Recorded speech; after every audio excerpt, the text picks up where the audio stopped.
Ja, wenn du 200 Jahre alt wirst, dann hast du natürlich was zu erzählen, zu berichten.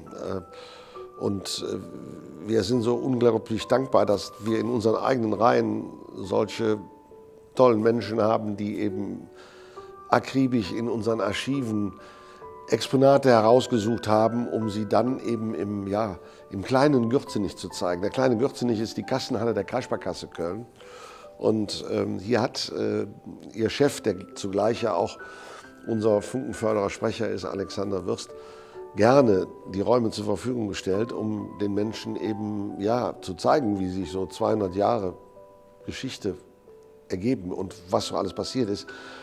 Und wie der Kulturwandel auch gewesen ist in dieser Zeit.